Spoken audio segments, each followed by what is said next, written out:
Voilà, bonjour à tous et à toutes surtout. Non, c'est juste une question de nombre.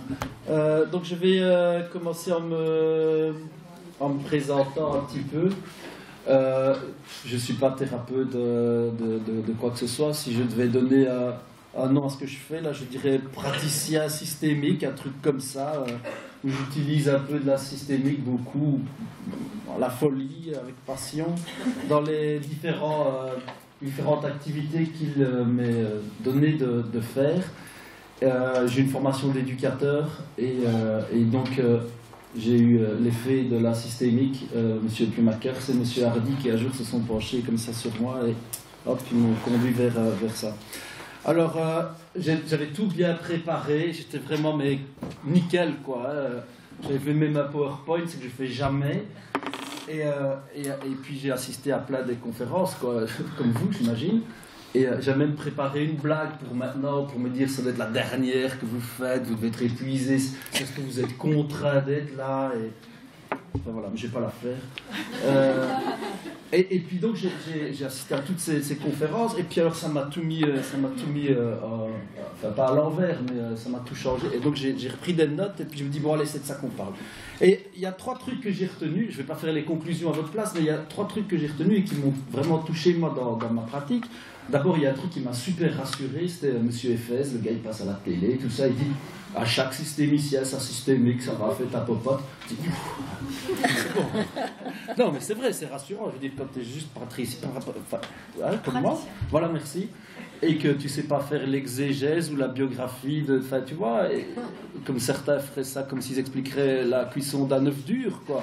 Enfin, moi, je ne saurais même pas te dire qui c'est Grégory Erickson, ou enfin, tu vois. Enfin, et donc ça, c'était le premier. Enfin, voilà. Ça, c'était le premier truc. Le deuxième truc que qui m'a vraiment bien touché, et je vous réexpliquerai quand même un peu pourquoi ça m'a touché un peu dans ma pratique, hein, parce qu'aujourd'hui je travaille avec des équipes, aussi j'ai oublié de vous dire, qu'il y a quand même avec des professionnels de la relation d'aide et d'apprentissage et leurs bénéficiaires. Ça c'est quelque chose qui m'apporte. Le deuxième truc qui m'a vraiment touché, c'était Monsieur Gaillard qui disait qu'on invente toujours une fiction à propos de la réalité. Je me dis ça me parle à fond. Moi qui suis un vrai menteur, croyez-moi, donc c'était génial. Et alors le troisième truc, c'est hier, je me dis je vais quand même pas aller voir Mouni El Kaïm, j'ai déjà vu 32 fois, et puis vous aussi, hein, monsieur, c'est pas beau de dénoncer, hein, quand même. Pourquoi je dirais on en a attendu moins que ça, mais votre voisin est plus chauve que vous, donc et donc du coup, à un moment donné, c'est vrai, il parle de tiens, comment tu comprends les familles, comment tu comprends une œuvre d'art, et ça je me dis, ça valait quand même le coup d'y aller, quoi. Et donc, juste, je dirais pourquoi après. Et donc du coup, moi, mon boulot, là, je travaille avec des équipes, et ce que j'ai pu remarquer, je sais pas, j'imagine qu'il y en a parmi vous, peut-être vous, hein, Bénédicte, hein, qui supervisez des équipes, si j'ai bien compris, c'est que y a vraiment une nouvelle forme de management dans les équipes, et les gens, ils sont un peu, enfin ils sont pas un peu, ils sont carrément contraints d'être présents aux supervisions, en formation, etc. Alors moi je me dis, c'est super, parce que comme ça, enfin de toute façon, moi les gens ils peuvent m'écouter que contrat et forcé, et ça j'ai l'habitude, mais j'ai replacé ma blague sur le contrat. Et d'un autre côté, je me dis, ça leur fait un peu du bien, comme ça ils ressentent un peu ce que les gens ressentent quand ils sont avec eux, donc ça c'est vraiment bien. Mais au-delà de ça, ce que je me dis, parce que quand même le titre, hein, c'est l'histoire d'un mec, ouais, c'est comment finalement que tu sois professionnel, ou que tu sois famille, ou que tu sois qui que ce soit, comment tu te retrouves à pouvoir raconter une histoire à propos de toi-même quand tu es contraint et obligé de le faire. Et la plupart du temps, les familles qu'on peut rencontrer, elles ont déjà raconté 1000 fois leur histoire.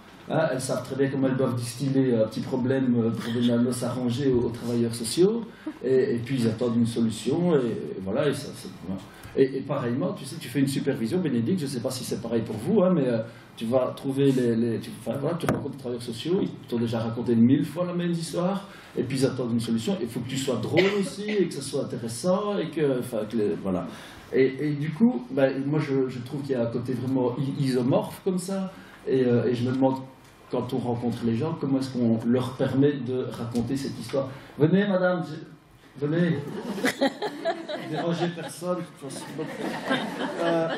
Donc voilà. Et je vous remercie. Non, mais c'est super parce que le point que j'allais aborder, c'était vraiment l'idée de la mise en scène.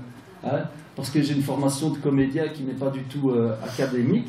Et je crois que quand on se rencontre comme ça avec les gens, que ce soit les équipes, les familles ou différents groupes, on est toujours dans quelque chose de l'ordre de la mise en scène. Je ne vais pas la faire chaque fois qu'il y en a qui rentrent, sinon... Mais c'est super parce que d'habitude je dis, tiens, il suffit de nous voir nous là maintenant. Je veux dire, on est dans une forme de mise en scène.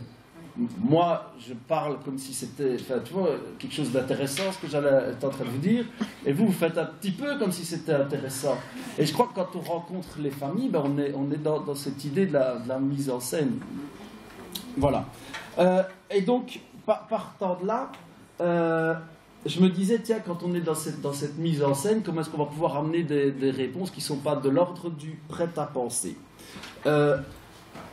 L'idée, c'est que, je crois, ça c'est mon expérience de comédien qui me fait dire ça, c'est qu'il y a deux manières de raconter des histoires. Il y a la manière classique, hein, Virginie, tu sais bien, quand tu vas au théâtre, il y a un texte qui est déjà écrit, hein, et puis, je sais pas, on imagine, on monte sur scène tous les deux, un peu comme maintenant, tu vois, mais notre texte, il est déjà bien écrit. Tu vois, on l'a bien étudié tout par cœur, tu le connais toi, hein. Sans doute tu connaissais même mieux ton texte que... Enfin, et donc du coup, ce qui se passe, c'est que si moi je me gourre à un moment, Virginie ne va jamais s'arrêter et faire Eric, qu'est-ce que tu fais donc? C'est pas ça qu'on devait jouer. Non, ce sera showtime, elle va continuer à suivre le texte qui était préécrit. D'accord?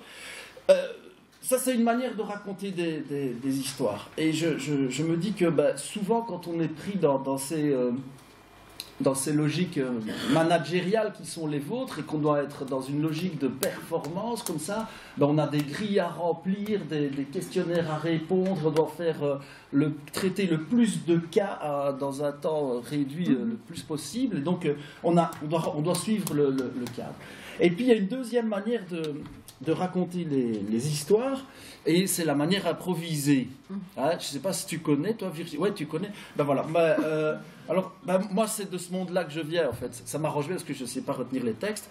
Et ça demande quand même tu vois, d'être attentif à une chose pour moi. Et moi, ça m'a vraiment inspiré dans le travail, que ce soit avec les jeunes, les familles, ou même, surtout maintenant, avec les équipes, c'est que ça nous mène à être dans la dimension inclusive. D'accord? Et pour ça, je vais juste donner un petit exemple. Imagine que toi et moi, maintenant, Virginie, on fasse une improvisation devant vous.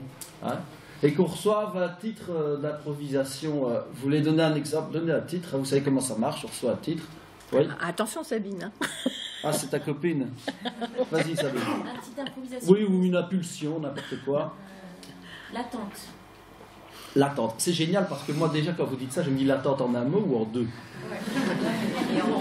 Ou en trois. Et cette vieille blague, je monte ma tante, quoi. Enfin, bref. Et donc, l'attente. C'est vrai, Serge. Tu la connaissais quand même, celle-là. Hein? Ouais, c'est pour ça que je dis une vieille blague. Hein. Et donc, juste l'attente. C'est pas une vieille tante? Ah, ce serait pas mal aussi, parce que ça aussi, on pourrait le jouer comme ça. Tu vois, la vieille tante, et on ne sait pas. Enfin, bref. Ok. Je préfère que ce soit toi qui le dise que Serge qui... Enfin, bon, bref. Alors, du coup, l'attente. Et donc, tu veux faire quoi comme personnage? Ah la vieille tante, c'est pas mal. La vieille tante. D'accord. Et moi, je me dis, ok. Et alors, on imagine, Sabine, elle dit, moi, je vais faire la vieille tante, je reviens d'un voyage en Amérique et je suis plein de bijoux et plein d'argent. D'accord? Imaginons. Ouais, t'aurais mis un peu... Ouais, non, ça va pas faire... Non. En impro, on fait toujours semblant, donc... De toute façon, ça ne marche pas. Donc, juste, moi, je me dis, tiens, je suis un jeune scout et j'ai envie de faire du camping, et hop, voilà. D'accord? Je sais pas ce que vous avez dit, mais ça doit être dégueulasse. Bref. Comment? Oui, ben c'est bien ça. Oui, mais ça, gardez-la pour vous, vous me faites peur. Et donc, juste à ce moment-là, Sabine, elle ne sait pas, ni moi, je ne sais quelle est l'histoire que je vais raconter avec elle. Virginie. Virginie, pardon. Oui, et moi c'était attendre quand même, mais c'est pas grave. Non, tu as dit attente. L'attente. Ben, l'attente. Oui, mais ça, c'est ce que... Oui, mais je vais revenir là-dessus. Je vais revenir là-dessus. L'attente, tu vois, tu as énoncé l'attente. On ne sait pas si c'est en un mot ou en deux mots. Ah oui. Et donc, si tu es dans la dimension inclusive, c'est ce que j'essaye d'expliquer, Sabine, une fois que tu as donné une idée, ben, tu peux que accepter celle de ton partenaire.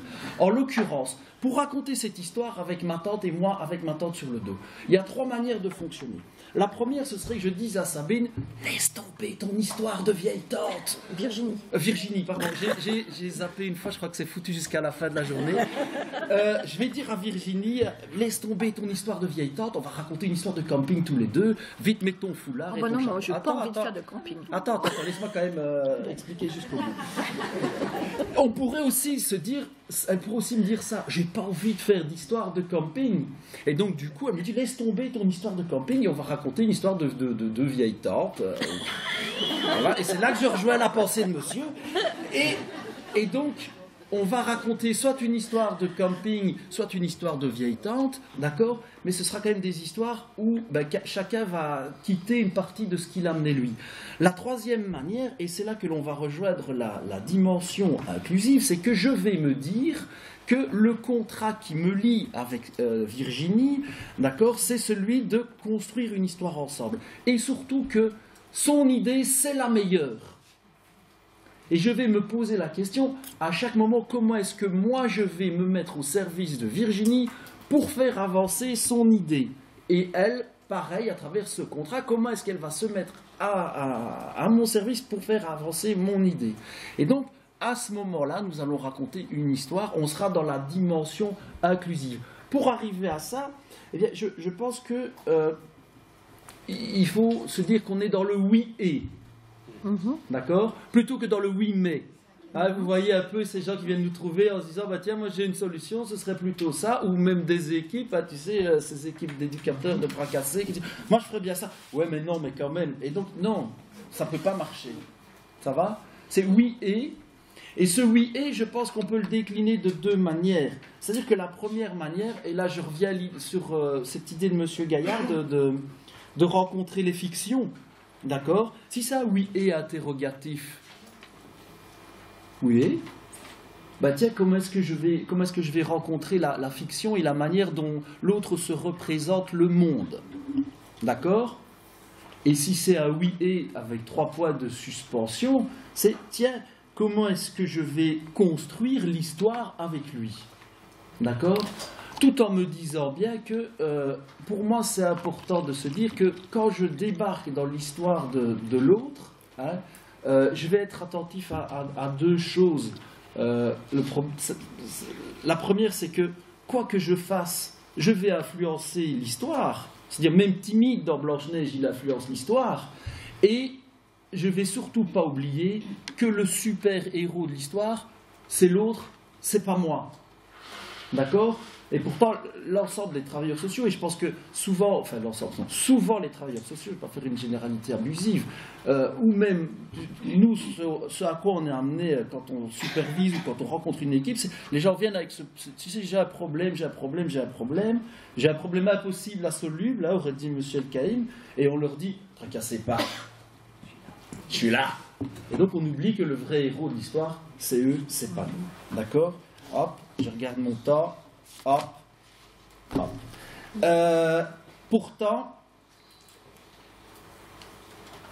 quand on se met à se raconter une histoire, et quand on se met à raconter une histoire avec les gens, d'accord, eh bien souvent, ce qu'ils nous proposent, c'est quelque chose de l'ordre de la mêmeté.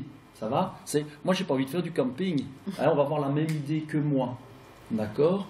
Et bien souvent, on est amené à renforcer cette mêmeté, aller dans le sens des gens. Hein. Ça me fait penser à ces familles qui viennent vous rencontrer et qui vous disent « changez-moi ». et dans l'invitation relationnelle qui vous montre surtout ne changez rien. D'accord? Et donc juste, je pense, cette dimension de la mêmeté, eh bien, elle fait partie très certainement de ce qui va nous permettre de construire notre identité. D'accord? C'est une des deux mamelles de l'identité, si je dois dire. C'est la mêmeté, l'autre étant l'unicité. Hein, c'est parce que je me reconnais en mes parents que, par exemple, je vais construire de la mêmeté et que je vais construire mon identité et donc mon histoire à propos de moi-même. Et bien souvent, dès la naissance, qu'est-ce qu'ils font nos parents? Ils nous inscrivent dans cette mêmeté, que ce soit par rapport au passé ou par rapport à l'avenir. Hein, ils vont nous trouver, nos parents ou même nos familles, etc., ils vont nous trouver des ressemblances avec un aïeul quelconque, voire souvent avec le présumé père. C'est vrai, un monsieur, quand on va rendre visite à la clinique, qu'est-ce qu'on dit à un nouveau-né qui ressemble à son père? Ça le rassure. Vous aussi, on vous a dit qu'il était... Il a des beaux cheveux, comme ton père. Ouais. Peut-être qu'à... pardon. Ouais, mais c'est le début de la fin. Ouais. Ça, s'ils ne tiennent beaucoup à ce moment, apparemment. Ouais, mais s'ils ne tiennent pas, moi je ne tiens pas à eux non plus. Donc voilà. Et donc on va les inscrire dans cette mêmeté par rapport au passé, cette histoire par rapport au passé, et aussi dans l'histoire dans une mêmeté par rapport au futur. Je trouve toujours cet exemple. C'est moi, mes filles, elles avaient de très longs doigts. Quand elles sont nées, mais non, mais c'était pas des gremlins ni un poulpe. Sur cette rangée-là, ils sont un peu, je sais pas si vous avez vu, mais ils sont bref. Et donc ils avaient très longs doigts. Je regarde un peu, et du coup, quand les sages-femmes, les 2 fois, elles sont entrées dans la chambre, là, elles avaient cette blague qui dit de dire, oh, tiens, plus tard, je suis sûr qu'elle sera ou sage-femme. Vous ne connaissiez pas celle-là, hein? Et donc du coup c'est ce que toutes les familles font, hein. Elles se disent tiens, je voudrais plus tard qu'il soit je sais pas moi, chirurgien, avocat comme papa, ou non, rarement travailleur social. Moi j'ai des conseils à mes propres enfants, mais voilà. Et donc on va inscrire nos propres enfants dans cette forme de mêmeté, et cette mêmeté, eh bien, elle va se mettre à l'action quand on va rencontrer les personnes et qu'on va se mettre à raconter une histoire avec eux. Si on n'y ajoute pas le pendant de l'unicité, si je reprends l'exemple de ces petits enfants, tiens, qu'est-ce qui amène de l'unique au-delà de leur identité biologique? C'est le fait qu'on leur donne un prénom accolé à leur nom, par exemple. Et si dans ces rencontres, que ce soit avec les équipes et les familles, dans la narration que nous sommes en train de construire à propos d'eux-mêmes, si nous n'amenons pas de l'unicité, de la singularité, de la surprise, d'accord, je pense que notre job, il sert juste à rien. D'accord? Alors j'avais pensé... ça va. À deux, trois idées qui me venaient comme ça, que j'avais listées. Finalement, comment amener cette altérité, cette unicité. Je crois que la première chose que vous m'accorderez, c'est que, effectivement, ça va se passer dans le début de la rencontre, et dans l'idée que communiquer, c'est mettre en commun. Et je trouve que dès qu'on va rencontrer les gens, c'est tiens, comment est-ce qu'on va pouvoir les rejoindre, ces équipes, et mettre des choses en commun avec elles. Moi je fais très attention à comment on peut... J'aimais bien les mises en scène ici, parce qu'il y avait quelque chose de l'ordre du corps. Et moi je trouve que voilà, plutôt que des longues anamnèses ou des longues explications, ce qui vient là dans l'immédiat, c'est souvent quelque chose de très puissant. Et donc juste comment est-ce que je vais pouvoir moi mettre des choses en commun avec les gens, que ce soit avec mon corps. Ça c'est la première chose. La deuxième chose, c'est comment je vais pouvoir me montrer curieux de ce qui se passe, en se disant tiens, curieux, je pense qu'il y a la question de l'intérêt, certainement, tiens, comment ça se passe chez vous, mais aussi la question du bizarre.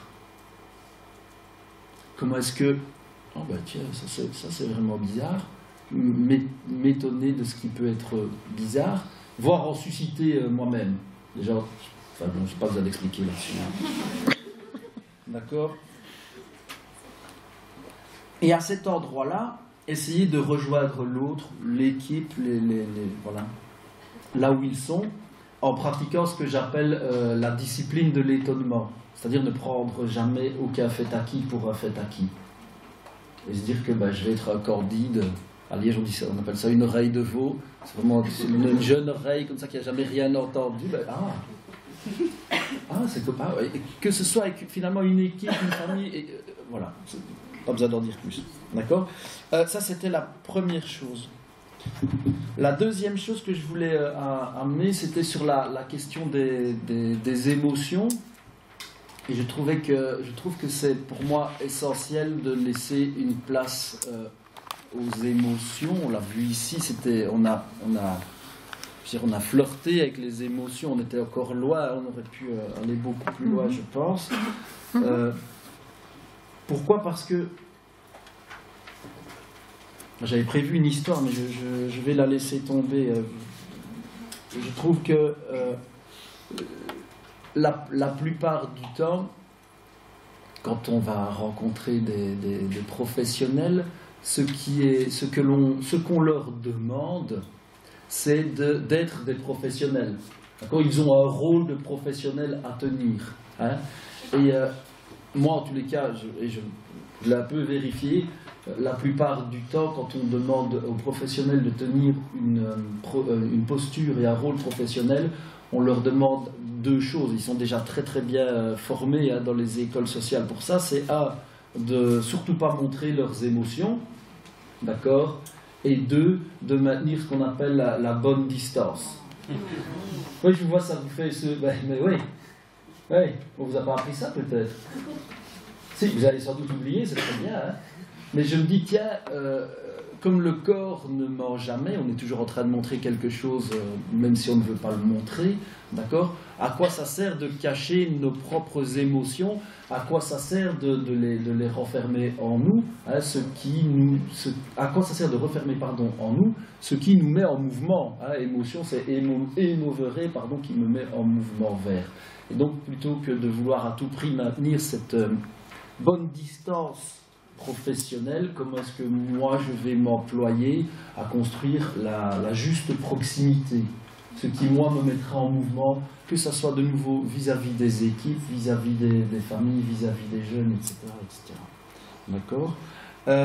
Souvent, si on demande aux professionnels de maintenir la distance et de ne pas éprouver d'émotion, c'est parce que l'origine de la relation entre les professionnels et les personnes qu'elles aident, eh bien, elle se situe, toujours dans l'expérience du mal.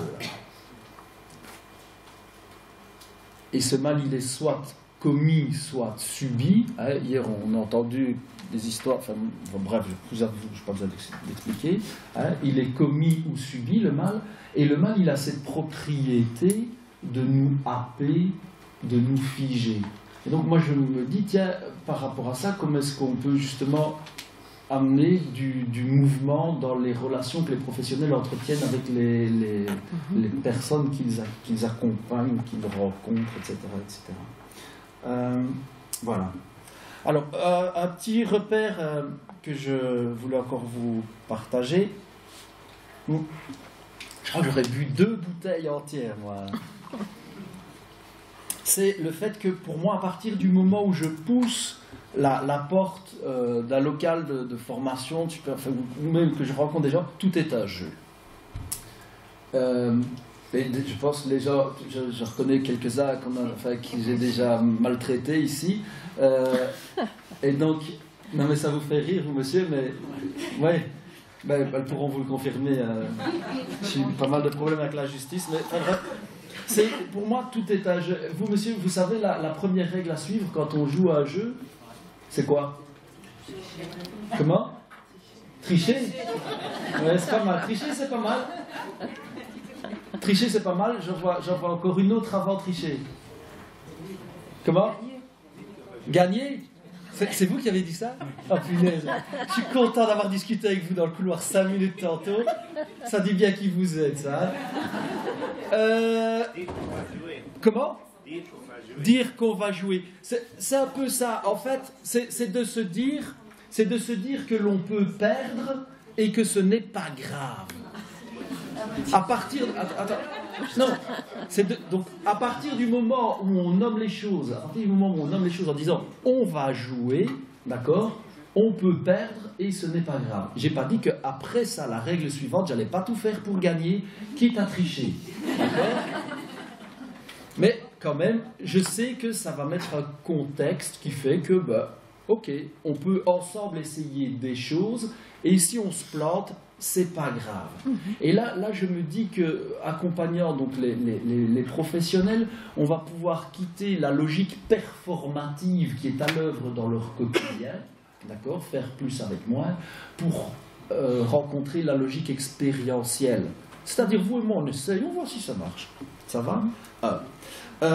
2, je pense que jouer, ça nous donne une tendance à l'action. Hein, on le voit hein, quand des petits enfants, ils apprennent, quand ils se mettent à jouer, comme ça, ça mobilise tout leur corps, toute leur attention vers l'apprentissage, même toute leur curiosité. Et ça reste comme ça, je trouve, même avec des grands enfants, quand tu commences à jouer avec eux. Et moi, c'est vrai que dans ma pratique, dans une part de formation, je propose vraiment des exercices qui sont issus de ce qu'on appelle le travail de l'acteur. Ça va être toujours un peu pompeux, ça. Mais c'est comme ça. Et c'est à partir du moment où on accepte de jouer, on essaye et c'est pas grave, eh bien, je pense que on va être dans cette curiosité, dans cette idée du jeu. D'accord ? Ça va nous permettre aussi de ressentir des émotions. Et si je reviens 5 secondes sur l'idée des émotions, je pense que quand une émotion est vécue à l'intérieur d'un jeu, quand une compétence est entraînée à l'intérieur d'un jeu, d'accord, pour moi, elle a une valeur équivalente à, tiens, ça se passe dans la vraie vie, hein, parce qu'il n'y a rien de plus artificiel qu'une formation, vous en conviendrez avec moi. Donc, l'idée de se dire, tiens, malgré tout, cette émotion ressentie, cette compétence entraînée, eh bien, quand on va retourner dans la vraie vie, elle a pour moi la même valeur. D'accord ? C'est une expérience qui a une valeur similaire. Ça va ? Ok. Ça. Et alors, juste, je voulais vraiment faire encore un truc, c'est que si je devais donner un nom à ça, c'est une participante, une fois, une session de ces jeux-là, et on avait joué pendant 2 jours, et puis je demande un petit feedback, et puis elle me dit, elle trébuche comme ça. Elle se gourre, elle dit, mais c'était métamorphorique. Et j'ai dit, oh merci. Grâce à toi, je peux en faire le malin, tu vois, comme j'ai un néologisme comme ça, une mot valise, et je trouve qu'il y a quelque chose de cet ordre-là. Si je regarde le jeu que tu as fait, Virginie, avec les personnes, il y avait quelque chose de ça. C'est et métaphorique, enfin bref, ça veut bien dire ce que ça veut dire. La dernière chose, c'est que quand on joue, d'accord, il suffit de regarder même 2 petits chats qui jouent, ou un chat qui apprend à se battre avec sa mère, il va rentrer les griffes parce qu'il sait que c'est un jeu, et il ne se prend pas au sérieux, d'accord ? Et moi, ça m'intéresse de ne pas me prendre au sérieux. Je pense que c'est pas parce qu'on ne se prend pas au sérieux, qu'on n'est pas sérieux. Enfin, on n'a pas besoin de se prendre... Je ne sais plus le dire, tiens. Voilà, c'est ça. Et ça nous permet aussi de rire de nous-mêmes. D'accord ? Si tu n'es pas sérieux, si tu ne te prends pas au sérieux, tu peux rire de toi-même. Et là, je voulais arriver... Ouais, je suis bien. Je suis presque bien. À mon avant-dernier point, c'est rire.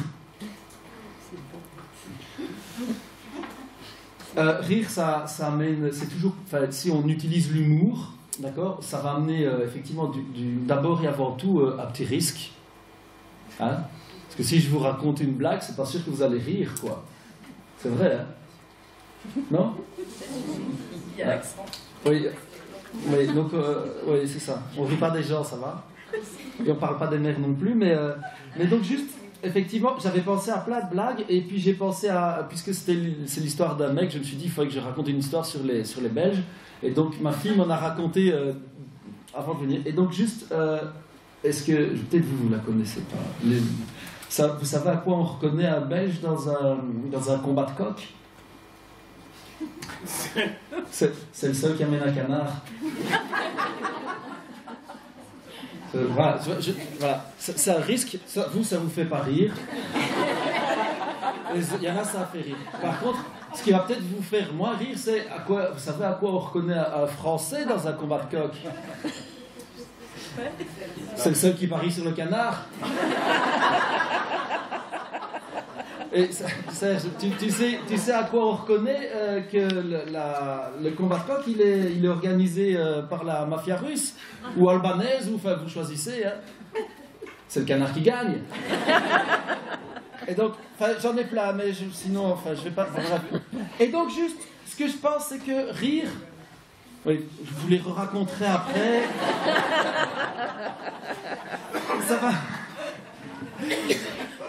Ça va déjouer la prédiction. D'accord? Ça va déjouer la prédiction. Et ça va permettre de déjouer un peu la redondance, comme ça, parce qu'on amène voilà, une forme de décalage. Ça, c'était une chose.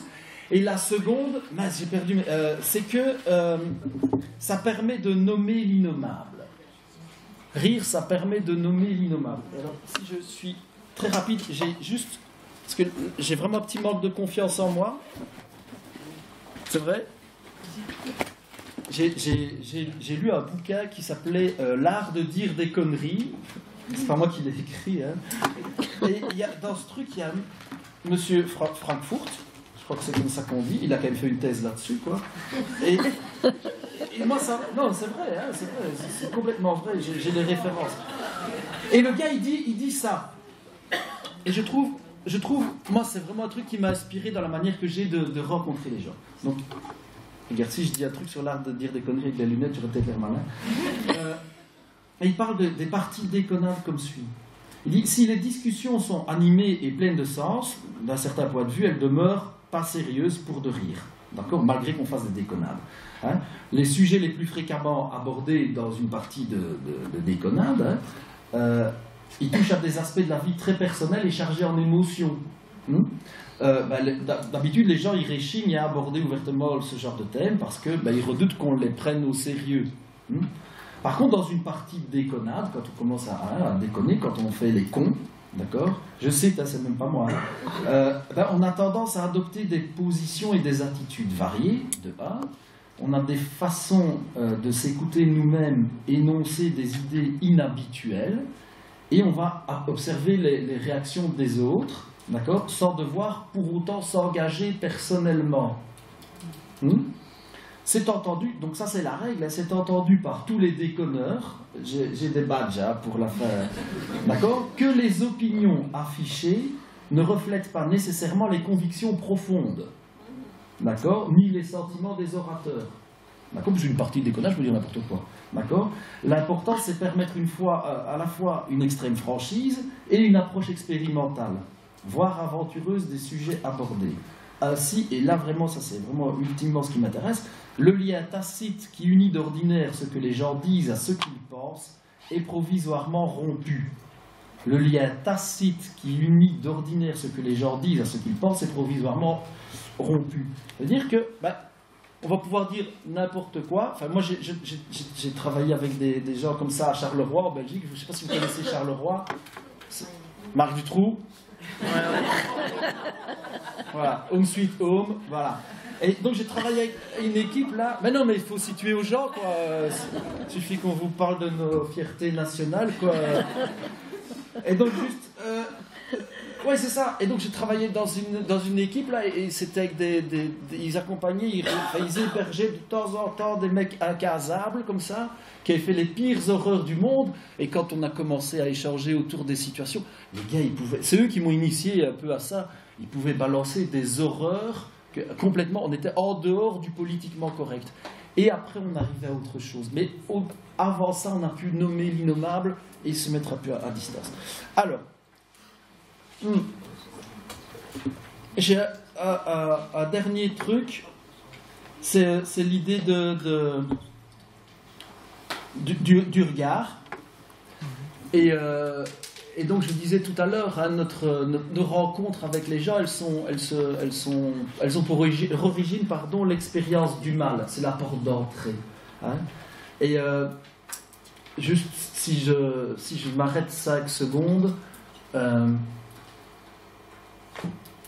qu'est-ce qui crée un trauma, d'accord? C'est pas moi qui le dis, c'est Boris. Hein. C'est d'abord, il faut Cyrulnik, il n'est pas venu, mais bon, et il ne m'a pas demandé de le représenter non plus. Mais donc, c'est la force et la violence du coup. C'est ça qui va générer un trauma, ça c'est la violence du premier coup, et puis il y a la violence du second coup, qui est celle de la représentation, hein, de l'idée que l'on s'en fait, de la fiction que l'on se crée. Et moi je me dis, mais tiens, dans l'accompagnement que l'on a des équipes qui elles-mêmes accompagnent ces familles, comment est-ce qu'on peut réfléchir avec eux, j'ai donné 2-3 idées, et penser à changer le regard que l'on a par rapport à ça, d'accord? De manière à ce que eux, dans cette histoire, ils peuvent éventuellement se la représenter. Alors autrement, ça j'en sais rien, mais peut-être avoir une reconfiguration qui fait qu'elle offre un décalage. Et je pense que aussi autour des équipes, il y a l'idée pour moi aussi de l'identité, c'est-à-dire qui je suis, moi travailleur social, dans le contexte qui est le mien et qui est celui que j'ai brièvement abordé, et qui fait que, tiens, comment eux-mêmes, ces travailleurs sociaux, ils peuvent se raconter une histoire à propos d'eux-mêmes qui leur permettent d'éviter les coups de mou, les coups de blues et peut-être le burn-out, ça j'en sais rien, mais je pense que ça participe de mon travail que de aussi changer il faudrait que je trouve un mot, le regard que les gens portent sur leur travail. Et donc moi il y a vraiment quelque chose qui me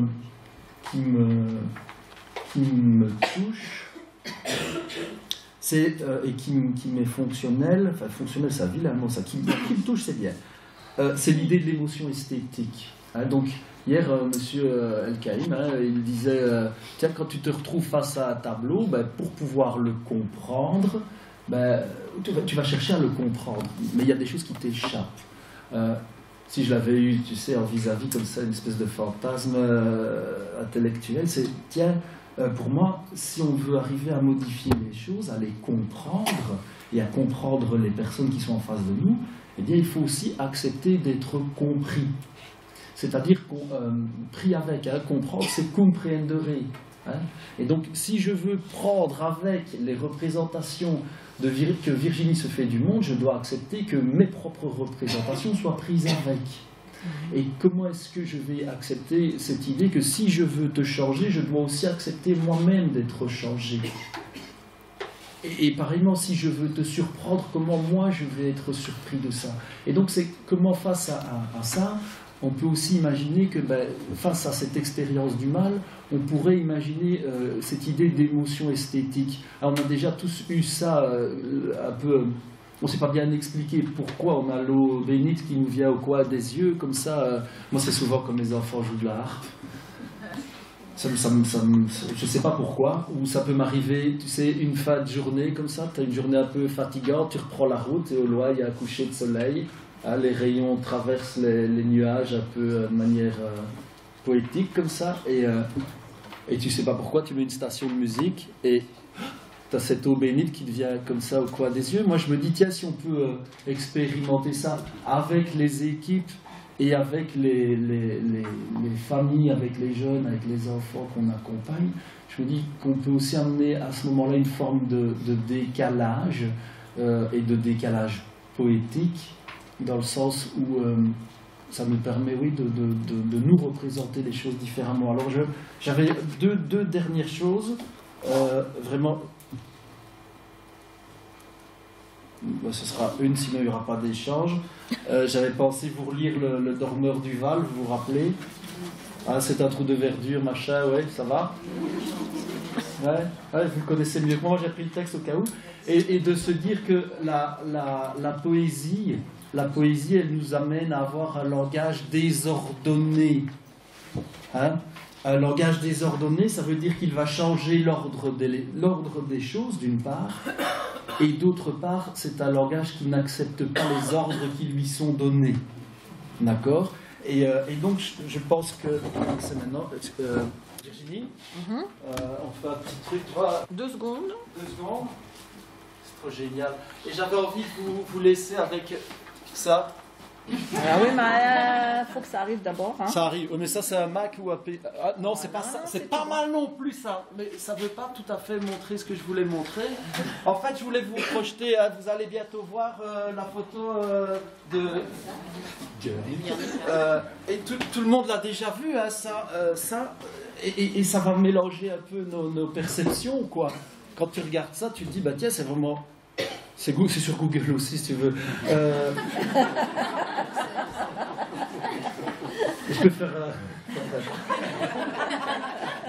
Et donc, tu sais, en même temps, tu vois ce truc où il y a des corps enchevêtrés, ça représente la guerre, ça représente l'horreur, etc. Et en même temps, tu ne peux pas t'empêcher de te dire, c'est quand même pas mal beau, quoi. Et donc, ça, moi, je trouve que ça amène une forme d'oxymore. Hein, tout le monde sait ce que c'est, un oxymore. Hein, c'est quand ça amène deux mots qui n'ont rien à voir l'un avec l'autre, hein, doux, amer, clair-obscur, un intellectuel de droite. C'est des proches, c'est pas moi, c'est des proches, c'est pas moi. D'accord ? Mais je pense que quand on a cette idée d'oxymore, ça amène des représentations qui sont et simultanées et juxtaposées. Et là pour moi, peut se créer et surtout se vivre et se partager l'idée de changement. Voilà. Je voulais terminer avec une citation de M. Tabucchi, qui est juste qui fait des romans, hein, et qui dit: sans la croyance en l'homme, aucun art n'existe. Et si on observe bien Guernica, au milieu, là, il y a une toute petite fleur. Je vous souhaite d'en semer beaucoup. Voilà, merci.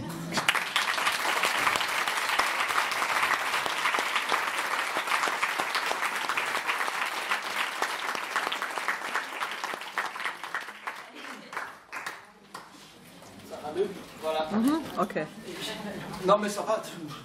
Ben, je laisse, mais on va pas voir. Voilà. Je crois qu'il reste 2 minutes 32. On se donne du confort ou quoi? Qu'est-ce que tu en penses, Virginie? Toi, tu veux dire un mot ou... Si, je dirais qu'il y a beaucoup de choses qui se rapprochent. Ouais. Sur la manière de faire, etc. Je dirais que, par exemple, les constellations, si on considère que c'est un langage, quand on commence à apprendre un langage, quand on est en vacances quelque part, on commence d'abord par quelques mots, et ça marche. Et on augmente progressivement, et on vit des trucs, et ça change, et ça évolue, à condition qu'on ait une envie d'aller vers l'autre, qu'on propose, etc., etc. Donc, oui. Donc c'est une forme d'improvisation, mais il faut avoir une posture au départ. On est d'accord. Voilà. Bon. Allez, bon appétit.